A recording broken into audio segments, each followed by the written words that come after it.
संस्कृत में देखेंगे तो संस्कृत में मिट्टी के लिए आता है मृत्तिका। ये चुनांचे लफ्ज़ कैसे बना, तो चुनांचे के बारे में। अस्सलाम वालेकुम। आज की वीडियो भी बहुत अहम है। कई बार सवाल पूछा गया था, मिट्टी लफ्ज़ कैसे बना।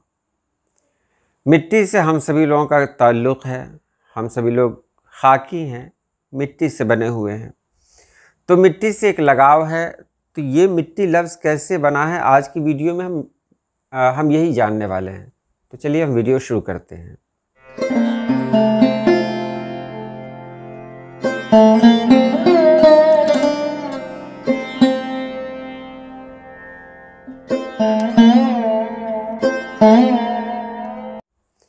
मिट्टी के बारे में जब मैंने तहकीक की तो पता चला कि मिट्टी जो लफ्ज़ है वो संस्कृत से उर्दू में आई है। ये फ़ारसी में नहीं गई, संस्कृत से हिंदी में और हिंदी से उर्दू में पहुंची। और भी बहुत सारी ज़बानें हैं या बोलियां हैं, वहाँ मिट्टी जैसा कोई लफ्ज़ है वो इस्तेमाल होता है। तो मिट्टी जो लफ्ज़ है वो असल संस्कृत का है। अब संस्कृत का क्यों है, संस्कृत का है तो फिर हिंदी वाले इसको क्यों नहीं बोलते हैं।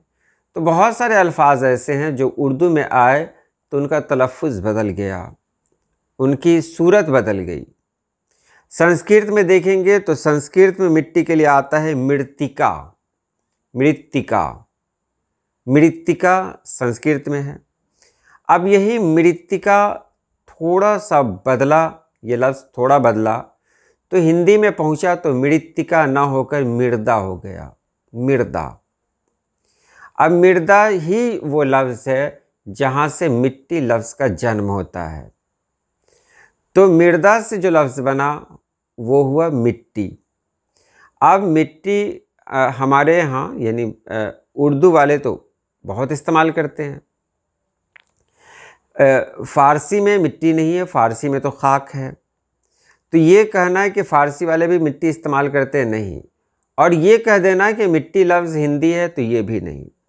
यही तो खूबी है इस ज़बान की कि इस ज़बान ने किसी लफ्ज़ को अपनी तरफ जब खींचा है, जब गले लगाया है तो उसकी सूरत बदल दी है।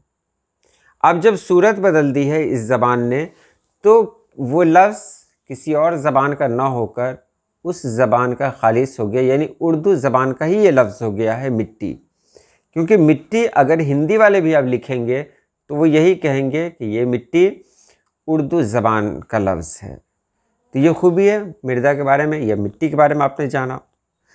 एक और लफ्ज़ आता है चुनांचे।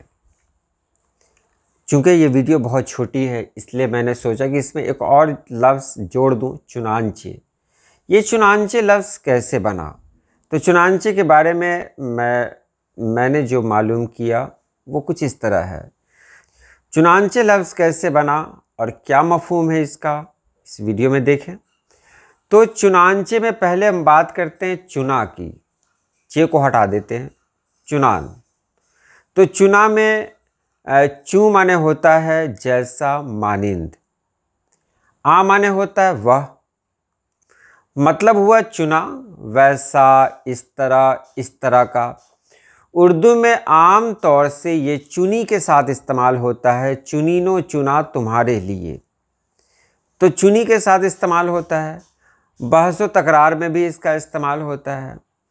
अब चू आ ये बन गया चुना, चू आ ये बन गया चुना। इसी में एक ज़मीर लग गई जो है चे, यानी क्या। अब देखिए इसका मानी क्या होता है, इस तरह से, इस तौर से, हालांकि। तो ये सब इनके मानी है, इसलिए, इस वजह से, आखिरकार। तो एक छोटा सा लफ्ज़ है चुनांचे। चुनांचे में हमने देखा कि पहले चुना है और चुना भी चू और आ से बना हुआ है, फिर ज़मीर का इस्तेमाल होता है चे। सभी को अगर मिला दिया जाए तो चुना का वैसा, इस तरह का ये मानी होता है। और जब चुनांचे एक साथ कहते हैं तो वहाँ पर इस तरह से, इस तरह का, इस तौर से, हालांकि वगैरह मानी में इस्तेमाल होता है। उम्मीद है आपने समझ लिया होगा। तो आज के लिए इतना ही। अल्लाह पाक आप सभी लोगों को खुश रखे, आबाद रखे। अल्लाह हाफिज़।